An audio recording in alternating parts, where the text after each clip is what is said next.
पिछले वीडियो में अपन ने स्पर्मेटोजेनेसिस की क्रिया कैसे संपन्न होती है, कहाँ संपन्न होती है, उसके बारे में अध्ययन किया था। आज अपन करेंगे कि फीमेल के अंदर है या मादाएं जो है उनके अंदर है oogenesis की क्रिया कहाँ संपन्न होती है और कैसे संपन्न होती है।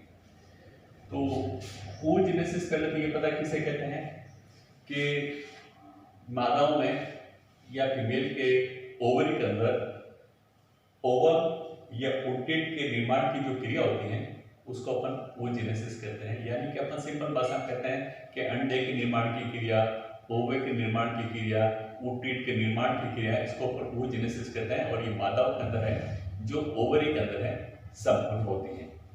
तो ओवरी के अंदर जो oogenesis की क्रिया जो संपन्न होती है उसमें जो सबसे जो पहली सेल है उसको प्रीमोर्डियल जर्म सेल्स कहते हैं। जैसे कि अपन स्पर्मेटोजेनेसिस में भी यही पढ़ा था कि जो पहली जो कोशिका होती है उसको प्राथमिक जनन कोशिका या प्रीमोर्डियल जर्म सेल्स के नाम से जानते हैं। और ये जो oogenesis है इसके अंदर भी 3 फेज पाई जाती है।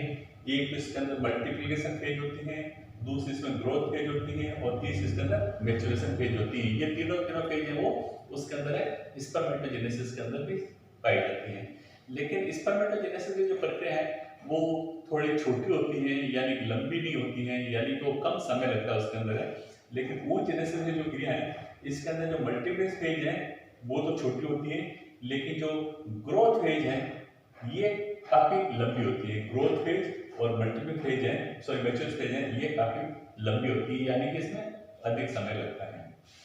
तो मल्टीप्लेक्स फेज का मतलब मैंने कहा कि कोशिका संख्या में वृद्धि करती हैं, ग्रोथ फेज के अंदर कोशिका आकार में वृद्धि करती हैं और मैच्योरेशन फेज के अंदर है जो कोशिका है वो मैच्योर होती हैं, यानी कि जो जिस चीज को निर्माण करना होता है, यानी ओटिट का निर्माण या ओवम के निर्माण की प्रक्रिया संपन्न होती है। तो ओवम के अंदर जो सबसे जो पहली कोशिका है जिसको अपन प्रीमोर्डियल जर्म सेल्स के नाम से जानते हैं, और प्रीमोर्डियल जर्म सेल्स है इसके अंदर भी ये जैसे प्रारंभिक कोशिका है, ये इसके अंदर भी 2n कोशिका कहलाती है, यानी कि इसमें जो गुणसूत्र की संख्या वो मतलब मादा के बराबर होती है, यानी कि 2n पाई जाती है। और क्योंकि इसके अंदर समसूत्री विभाजन पाया जाता है, ये जो प्रीमोर्डियल जर्म सेल्स है इसमें भी लगातार समसूत्री विभाजन होता रहता है, पहला, दूसरा, तीसरा, चौथा। इससे जो लगातार विभाजन होने से कई कोशिका का निर्माण होता है और उन कोशिकाओं को अपन oogenes कहते हैं। और ये जो oogenes है इसमें भी जो गुणसूत्र की संख्या 2n या 2x पाई जाती है। तो जितनी भी कोशिका बनेगी इसके अंदर जो गुणसूत्र की संख्या है वो 2n या 2x पाई जाती है। क्योंकि यहाँ पर जो कोशिका है वो यहाँ संख्या में वृद्धि कर रही है, तो संख्या में वृद्धि कर रही है इसलिए इसको अपन मल्टीप्लिकेशन फेज के नाम से जानते हैं।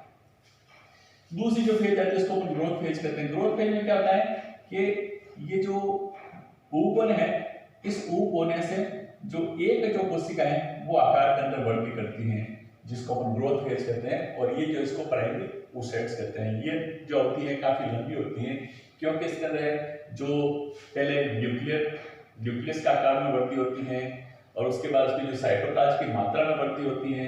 न्यूक्लियस के अंदर जो केंद्रक है या सॉरी केंद्रक है इसके अंदर जो गुणसूत्र है वो आकार में लंबे होते जाते हैं, न्यूक्लियोलस आकार में बढ़ते हैं और इसके जो साइटोप्लाज्म है इसकी मात्रा में वृद्धि होती है और इसके अंदर योग का संश्लेषण होता है। और योग में 2 प्रकार के होते हैं, एक तो मतलब प्लेटी योग भी होता है, ये ग्रेनुलर योग है। तो ये जो संपूर्ण प्रक्रिया है ये एक लंबी प्रक्रिया है, ठीक है। आज अपन शॉर्ट में करते हैं कि डिटेल के अंदर वापस जो अगला वीडियो आएगा उसके अंदर अलग से करेंगे सभी ग्रोथ फेज में क्या क्या होता है, यानी कि क्या क्या चेंजेस होते हैं कि किस तरह से मतलब जैसे मान लीजिए कुछ चेंजेस तो है वो होते हैं मतलब योग के संश्लेषण से पहले जिसको अपन प्री वाइटलोजेनेसिस कहते हैं। कुछ योग संश्लेषण का निर्माण होता है, योग का निर्माण उसको होता है वाइटलोजेनेसिस। ये 2 स्टेप के अंदर ये ग्रोथ फेज संपन्न होती है, यानी कि इसमें योग का निर्माण भी होता है, इसमें साइज में बढ़ती होती है, केंद्र का आकार बढ़ती होती है, साइटोप्लाज्म बढ़ती होती है। ये संपूर्ण जो प्रक्रिया है वो प्राइमरी oocytes के अंतर्गत हो जाती है, उसको अपन क्या कहते हैं ग्रोथ फेज कहते हैं। फिर जो प्राइमरी oocytes है एक निश्चित परिणाम की वृद्धि हो जाती है, होने के पश्चात फिर इसके अंदर भी वही, ठीक है, जैसे अभी ये कोशिका 2n है, फिर इसके वापस वही फर्स्ट मियोटिक डिवीजन होगा। फर्स्ट मियोटिक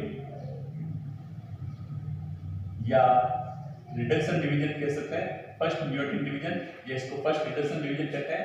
और फर्स्ट रिडक्शन डिवीजन होती है इससे 2 कोशिका बनेगी जिसमें गुणसूत्र की संख्या एन रह जाएगी। इसमें आप थोड़ा सा ध्यान से देखिए कि जब स्पर्मेटोजेनेसिस क्रिया संपन्न होती है तो उसके द्वारा जो सेकेंडरी स्पर्मेटो जो साइट बनते हैं वो आकार के अंदर समान कोशिका बनती है, लेकिन यहाँ पर आप देखिए दोनों कोशिका हैं उनके आकार में फर्क है। ये कोशिका बिल्कुल छोटी बनती है, ये कोशिका आकार में बड़ी बनती है।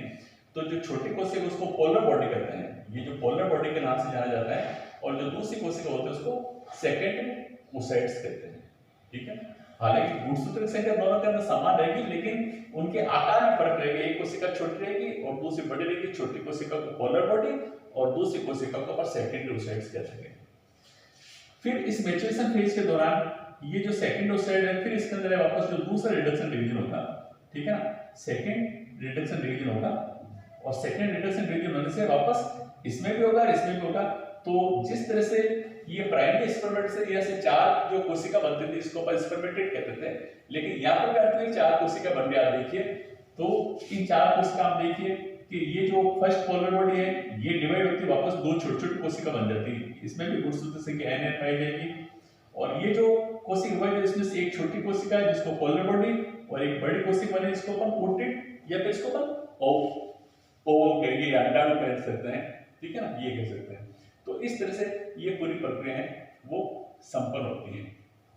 लेकिन अब कई बार पूछा जा सकता है कि जैसे एक ओवरी है, इसके अंदर मान लीजिए ये प्राइमरी स्पर्मेटोसाइट्स है, मतलब 50 प्राइमरी स्पर्मेटोसाइट्स है, तो 50 प्राइमरी स्पर्मेटोसाइट से कितने तो ओवम का निर्माण होगा, कितने ओवम बनेंगे।